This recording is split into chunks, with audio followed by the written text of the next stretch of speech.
राधे कृष्णा आप सभी को।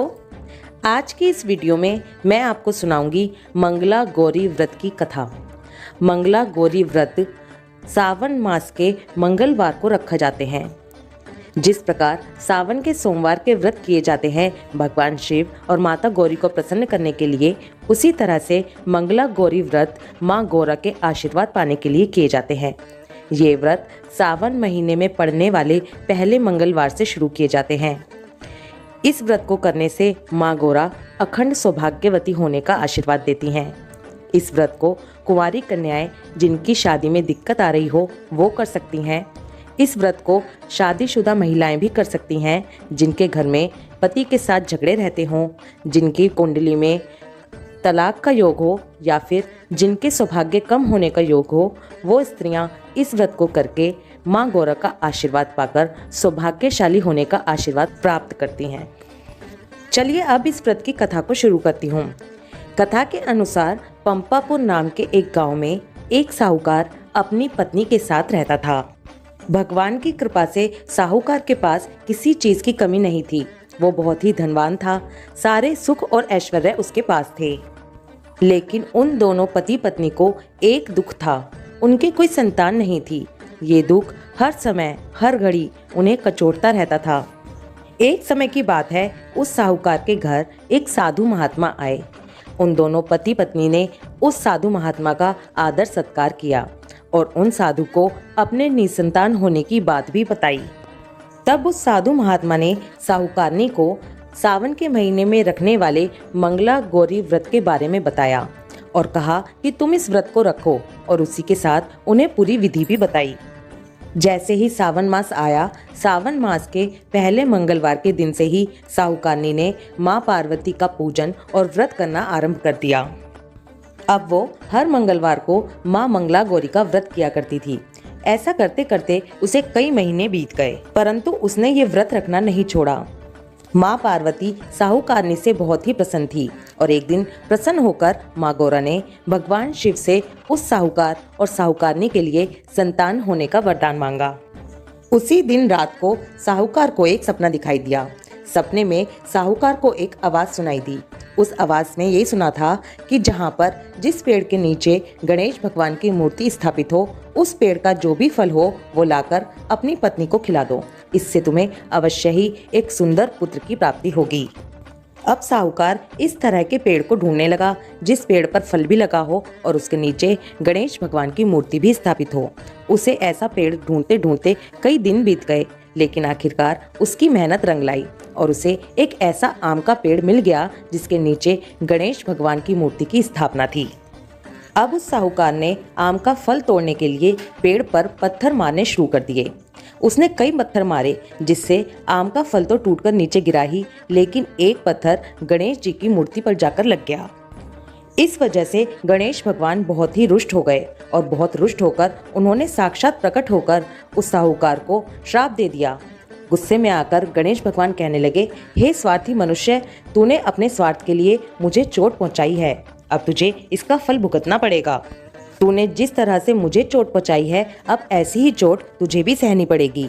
माँ पार्वती के आशीर्वाद से तुझे पुत्र रत्न की प्राप्ति तो होगी, लेकिन वो पुत्र केवल 16 वर्ष की आयु तक ही जीवित रहेगा।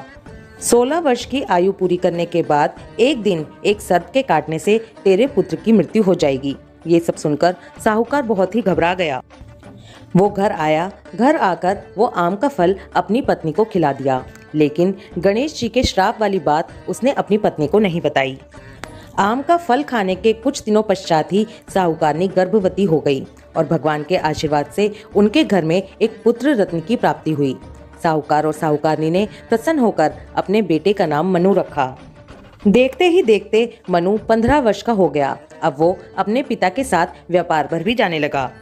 एक दिन व्यापार से लौटते समय दोनों पिता और पुत्र एक तालाब के किनारे पेड़ की छांव में बैठ गए और भोजन करने लगे। तभी उस तालाब पर 2 लड़कियां कपड़े धोने के लिए आईं और आपस में दोनों बातें करने लगी। उन दोनों लड़कियों का नाम कमला और मंगला था। कपड़े धोते धोते दोनों बातें कर रही थी और कमला ने मंगला से कहा, क्यों मंगला, तुझे याद है ना, मैं कब से मंगलवार के दिन माँ मंगला गौरी के व्रत कर रही हूँ। और अब बस कुछ ही मंगलवार के बाद मैं इस व्रत का उद्यापन करूंगी। इस व्रत को करने से मुझे मनवांछित वर की प्राप्ति होगी और मैं सुख चैन से सौभाग्यवती बनकर रहूंगी। इतना कहने के बाद कमला आगे बोली, मंगला, अब जब सावन आएगा तो सावन मास के पहले मंगलवार से तू भी इस व्रत को शुरू कर देना। ऐसा करने से तुझे सौभाग्यवती होने का आशीर्वाद मिलेगा और इसी के साथ तुझे मनवांछित वर भी प्राप्त होगा। कमला की बात सुनकर मंगला भी ये व्रत करने के लिए तैयार हो गई और बोली, हाँ, मैं भी ये व्रत जरूर करूंगी। इधर दोनों पिता और पुत्र उन दोनों लड़कियों की बातें सुन रहे थे। उन दोनों की बातों को सुनकर साहूकार समझ गया कि कमला नाम की लड़की उसके पुत्र के लिए सर्वश्रेष्ठ है, क्योंकि वो माँ मंगला गौरी के व्रत करती है और ये व्रत करने से उसे अखंड सौभाग्यवती होने का वरदान मिला हुआ है।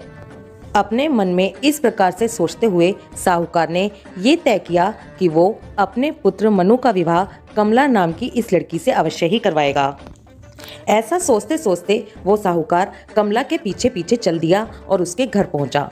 कमला के पिता उस नगर के नामी साहूकार थे।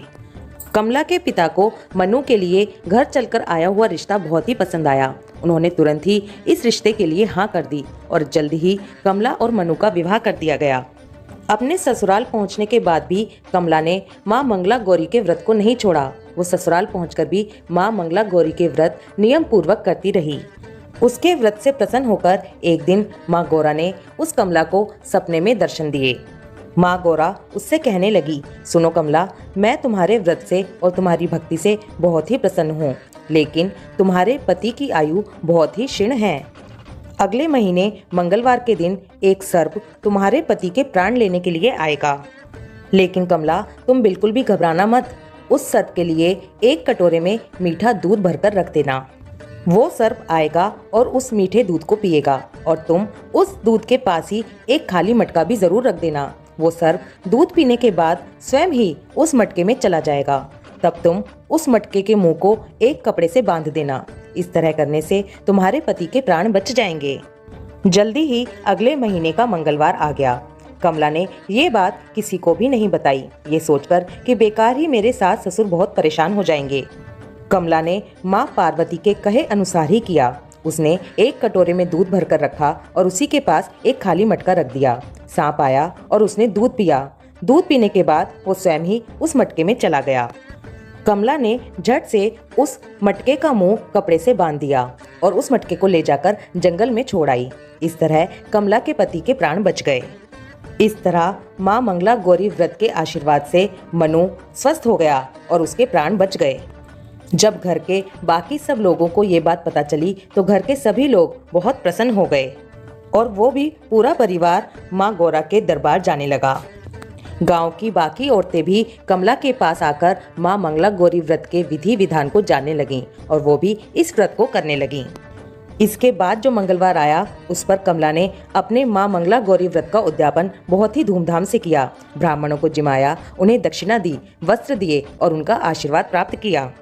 इस प्रकार माँ मंगला गौरी के आशीर्वाद से कमला के पति के प्राण बच गए और उन्होंने आगे तक सुखमय जीवन प्राप्त किया। हे माँ मंगला गौरी, जैसे आपने कमला के पति के प्राण बचाए, उसकी आयु लंबी की, ऐसे ही इस कथा को कहते, सुनते और हुंकारा भरते सभी स्त्रियों को अखंड सौभाग्यवती होने का वरदान देना। बोलो माँ मंगला गौरी की जय। राधे कृष्णा।